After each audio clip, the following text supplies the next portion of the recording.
Well, Michael Morelia is tracking that developing story for us. He joins us now in studio. I mean, Michael, you were discussing with me a little earlier about this area known as the balcony and why it's called the death zone. Yep. Perhaps just give us some perspective, and I sort of got to understand exactly what a monster Everest is when you compare it to Mount Kilimanjaro, for example. Yeah, absolutely, Michelle. So the balcony is just over 8,000 meters above sea level.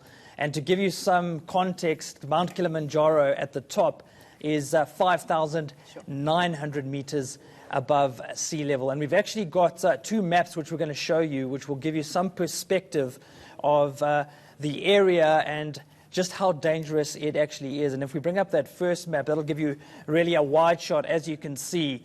That there is the balcony towards the right of the map, and there it looks relatively flat, right? It would seem you could do that relatively easily. But as we bring up the second map, Michelle, you're going to see just how steep it actually is. So the balcony is really at the bottom of that picture, and that's the kind of terrain that you're having to travel to get to the summit right at the top. And this is the interesting part. Seamus Lawless and his team were actually descending. So he had reached the top, as far as we understand, and he was descending. Now, for most people, that might seem strange. You know, why is it so dangerous coming down? But I've spoken to some climbers, and they say by the time you reach the balcony on the way down, you would have been climbing for about 16, maybe even 20 hours. And remember, Michelle, you've got about 25% of the normal oxygen level that you would have at sea level. So you've been climbing for almost a day. You've got almost a quarter of the oxygen that you should have, and you're having to descend a slope like that. So you can understand how it can get so incredibly dangerous. And you know, Michael, the thing that we've been discussing throughout the morning is this issue of, you know, if you do, on your way down from Everest as a fellow climber, see someone in a tent in an area like the balcony, I was surprised to hear that, but you're not actually going to stop and help that person. It's extremely rare to offer assistance at that elevation. It's really dangerous to put yourself out there and trying to help another climber, because you may be putting your own life at risk, Michelle. In fact, we hear occasionally that Sherpas will be sent up to certain camps to try and help climbers. But at Camp 4, which was the last camp which he would have passed, it's almost unheard of to stage a rescue. And it's not malicious. It's just that, as you say, you are coping on. I heard 10 hours sleep for the past 3 days, most likely. Yep. You're coping with a quarter of the oxygen you are used to getting just ordinarily, and the air is so much thinner up there. Absolutely. In fact, South Africa's hero mountain climber, Siso Villani, was telling me that he got stuck at Camp 4 on his last summit when he managed to scale Mount Everest. And he was saying that he was in a tent and he struggled to gather the energy simply to put his boots on.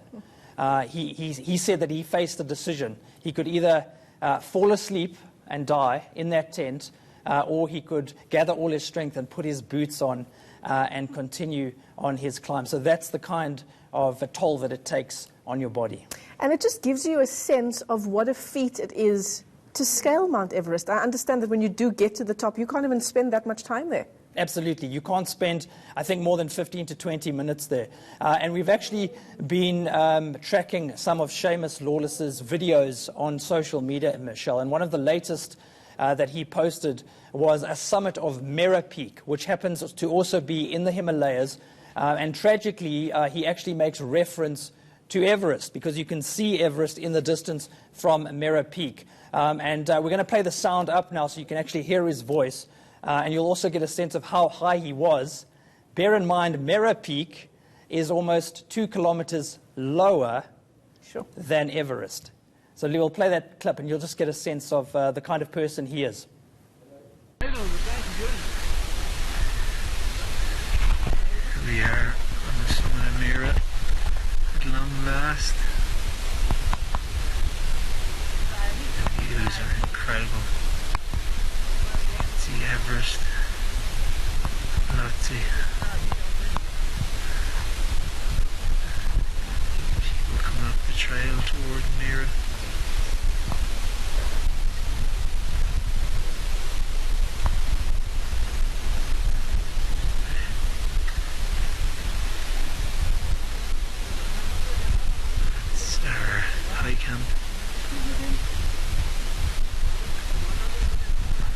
Say hi, everyone.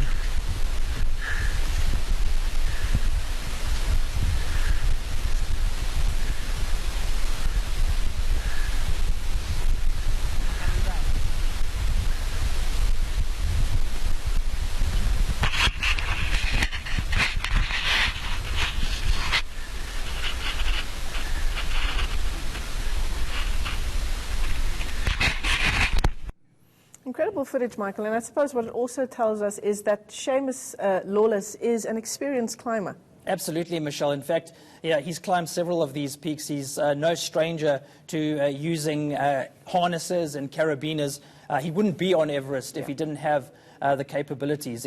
It's just one of these things. You know, if he has taken a fall on the balcony, it's potentially down to fatigue. It may just be a pure accident. Yeah. You know, from Saray Khumalo's perspective, this is a team member. This is someone who she would have spent weeks with preparing to climb Everest. So I think our thoughts go out to the rest of his team, to Sarah as well, who will now be descending the mountain. We understand they are safe and sound.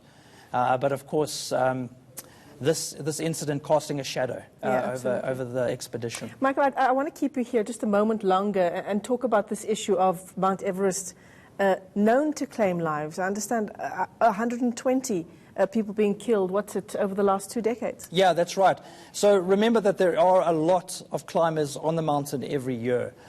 So thousands of people have been climbing Mount Everest, particularly since it's become very much commercialized. The death rate itself is not low, but the fact is that is, 120 people in the space of 18 years. Every year it claims between 5 and 10 people, Michelle. And it is not something that you simply wake up and decide to do. You have to make peace with the fact that if you go to Everest, you may never come back. Sure. And you were also telling me a little earlier, Michael, you don't just do the training that is needed and then one day go up Everest. I mean, it's a matter of going up a little bit of the way every so often until you feel that you are able to make it to the top. That's it, Michelle. Just explain that situation to us. Absolutely. So if we bring up our second map again, then we'll give you some perspective on what these climbers have to do. So they engage in a thing called rotations. So this will be climbing up and then spending a little bit of time at a certain point and then climbing down and doing the same thing over and over again for about 4 to 5 weeks. And by the time you're at this point, you would have been acclimatized to the air. So this really is the point where you're trying to summit the mountain. So incredibly, I mean, look how high it is and look how far it is. And it pretty much just looks, just from the videos we've seen from Saray Khumalo, it looks like it's completely vertical. Absolutely. It's treacherous. And I was just speaking to Daishan Daisel, who actually got within 100 meters of that summit a few years ago. And she was saying it is incredibly treacherous going down. That's what Alex Harris, the Everest climber from South Africa, also told us. He said the descent is the most dangerous. But in terms of the air in your lungs, by the time you've reached this point, you would have gone through several rotations. You should be acclimatized to it. But you can just imagine, sitting in your living room, what would it be like having 1/4 of the air that you're supposed to have? Imagine having 1/4 of the air while trying to climb that. Yeah, it's incredible. It's almost incomprehensible in some ways. Thanks very much, Michael, as always, for giving us some interesting perspective on that story. And, of course, our thoughts and prayers go out to Seamus Lawless, and we do hope that he is found and that he is found alive.